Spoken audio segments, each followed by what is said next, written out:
Hello बच्चों, welcome to my channel physics to the point.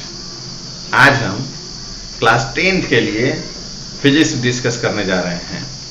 ये हमारा लेक्चर स्पेशली क्लास 10th के बच्चों के लिए है। तो आज हम डिस्कस करेंगे रिफ्लेक्शन ऑफ लाइट पर। जब हम लोग रिफ्लेक्शन ऑफ लाइट चैप्टर पढ़ने चलते हैं तो सबसे पहले पढ़ते हैं कि व्हाट इज लाइट। लाइट क्या है, लाइट को हम लोग कैसे एक्सप्लेन करेंगे, लाइट को कैसे डिफाइन कर सकते हैं। तो बिल्कुल आसान सा तरीका है लाइट को डिफाइन करने का। Light is the form of energy, without it we can not see of any object our surrounding. Light form of energy है, इसके बिना हम किसी ऑब्जेक्ट को नहीं देख सकते, अपने चारों तरफ जो ऑब्जेक्ट हैं नहीं देख सकते हैं। तो इस तरीके से हम लोग लाइट को डिफाइन करते हैं। तो चलिए हम लोग ऐसे डिफाइन कर लेते हैं। What is light? First my topic is what is light. Light क्या है? तो it is the form of energy, it is the form of energy, form of energy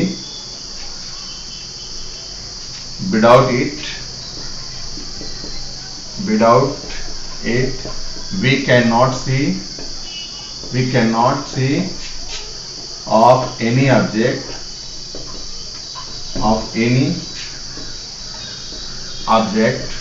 our surrounding।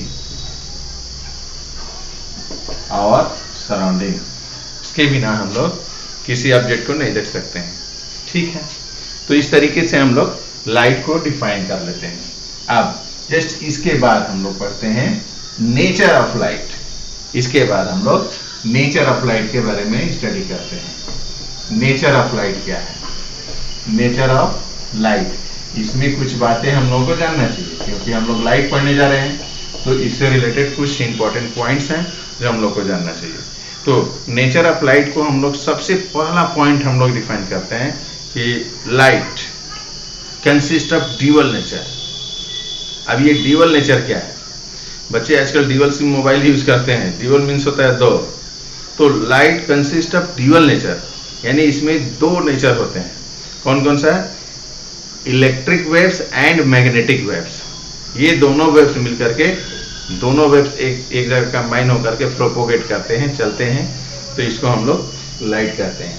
तो फर्स्ट इसका नेचर ऑफ लाइट हो जाता है, first हो जाता है point, light consist of dual nature, that is EM waves, E-M waves. EM waves क्या है? E for electric waves and M for magnetic waves. तो हमारा जो रेज ऑफ लाइट होता है वो electric waves and magnetic waves का combination होता है। ये पॉइंट हम लोग को जानना चाहिए, इसलिए हम लोग इसको कहते हैं कि light consist of dual nature.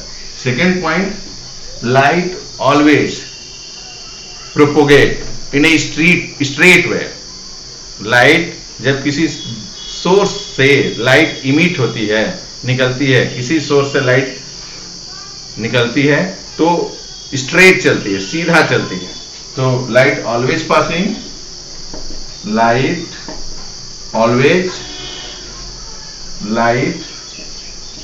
Always passing in straight way. कैसा पास करता है? Straight way. हाँ, विद द स्पीड ऑफ, अब speed of light in air में speed of light, air and vacuum. Speed of light कितनी होती है? तो एक एवरेज है 3 × 10⁸ मीटर पर सेकेंड में, अदरवाइज 3 × 10⁵ किलोमीटर पर सेकेंड। तो ये एयर और वैक्यूम में लाइट की स्पीड होती है। इतने स्पीड से लाइट अपने किसी सोर्स ऑफ लाइट से जब लाइट इमिट होती है तो इस स्पीड से ऑल डायरेक्शन में प्रोपोगेट करती है विथ सेम फेज ऑसिलेशन। तो ये स्पीड ऑफ लाइट है। इतनी बातें हम लोगों को जानना चाहिए। स्पीड ऑफ लाइट मीडियम के अकॉर्डिंग चेंज होती है। जैसे अगर लाइट की स्पीड एयर में इतनी है 3 × 10⁸ मीटर पर सेकेंड है, यही लाइट अगर ग्लास में, ट्रांसपेरेंट ग्लास में इंटर करती है तो उसमें स्पीड ऑफ लाइट डिक्रीज कर जाती है, कम हो जाती है। यही लाइट अगर लिक्विड लाइक वाटर के अंदर इंटर करती है उसमें भी स्पीड डिक्रीज करती है। इट मीन्स व्हाट, हम कह सकते हैं कि speed of light depends upon material, depends upon nature of material. जिस प्रकार का मटेरियल होगा जिसमें लाइट पास कर सकती है तो उसके अकॉर्डिंग इसकी स्पीड चेंज होगी, बदलेगी।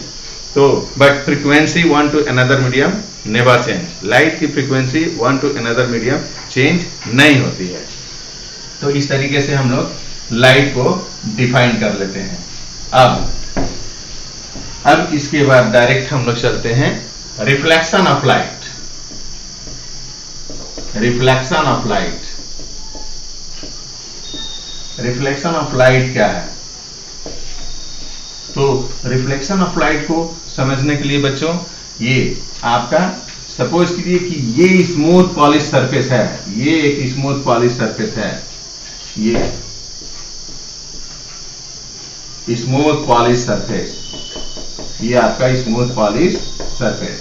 इस पे रे इंसिडेंस हो रही है ऐसे इस डायरेक्शन में, और यहां से रिफ्लेक्ट होकर के ऐसे चली जा रही है।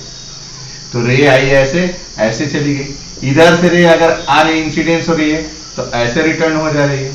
अब अगर नॉर्मली रे इंसिडेंस हो रही है तो उसी पाथ पर रिटर्न हो जा रही है।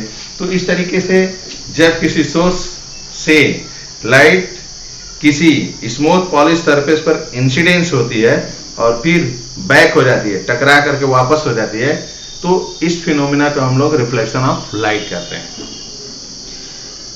इस फिनोमिना को हम लोग क्या कहेंगे? Reflection of light. अब तो इसे हम लोग रिफ्लेक्शन ऑफ लाइट कहेंगे। ये इंसिडेंस डायरेक्शन हो गया, ये रिफ्लेक्शन डायरेक्शन हो गया। अब इसके बाद हम लोग स्टडी करते हैं laws of reflection of light. इसके बाद हम लोग क्या स्टडी करते हैं? Laws of reflection of light. Very simple तरीके से laws of reflection of light को हम लोग स्टडी करेंगे। ये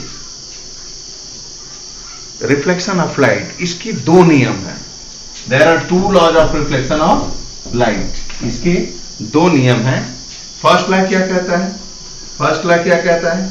तो ये देखिए, फर्स्ट लॉ को हम लोग बिना रटे, कुछ बच्चे होते हैं जो बार बार एक ही चीज को रटते हैं, ऐसा नहीं करना है।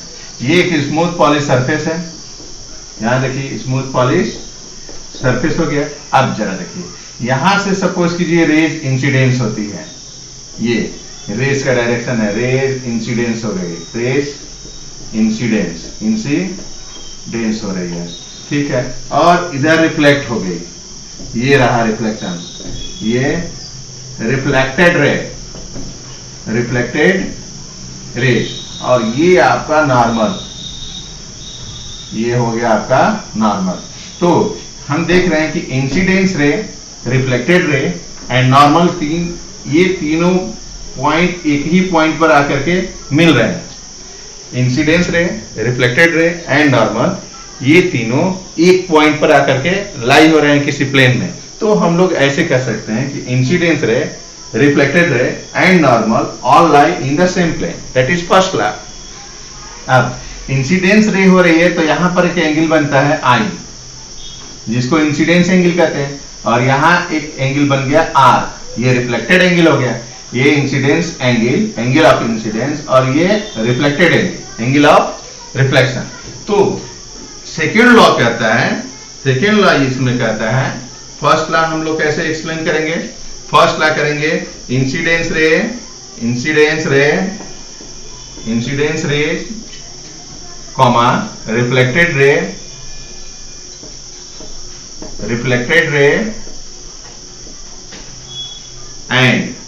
and normal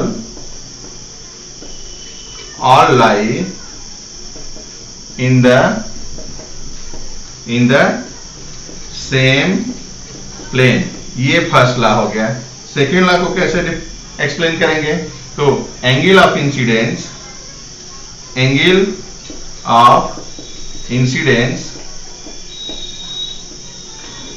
always equal to angle of reflection. Angle of incidence is always equal to angle of reflection. यानी angle I is equal to angle R. तो ये हमारा एंगल ऑफ रिफ्लेक्शन और एंगल ऑफ इंसिडेंस ये दोनों एक दूसरे के इक्वल होते हैं। अब इससे रिलेटेड एक एग्जांपल आते हैं एग्जाम्पल पे। कभी कभी हम लोगों को एक क्वेश्चन पूछ देता है, कॉम्पिटिटिव एग्जामिनेशन में जनरली इस टाइप के क्वेश्चन पूछे जाते हैं। ये क्वेश्चन हो सकता है कि क्या इंसिडेंस रे रिफ्लेक्टेड रे एक दूसरे के पैरेलल हो सकती हैं, तो वो किस कंडीशन में हो सकते हैं। आपसे ये क्वेश्चन पूछा जा सकता है कि in which cases angle of incidence, in which cases the direction of incidence ray and the direction of reflected ray parallel to each other।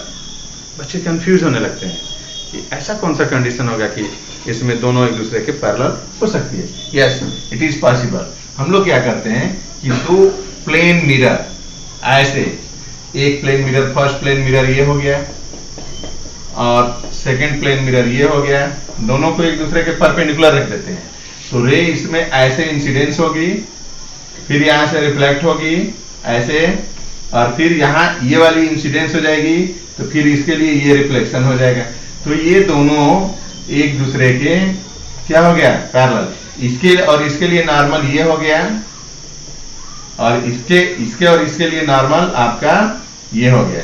तो ये वो कंडीशन है जिसमें angle of the ray of direction of incidence always parallel to the ray of direction of reflected, यानी reflected ray का direction और incidence रे का डायरेक्शन एक दूसरे के पैरेलल होती है।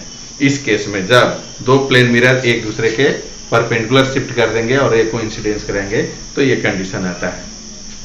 अगर हमारा ये लेक्चर आपको समझ में आ गया हो तो इसके लिए थैंक यू वेरी मच।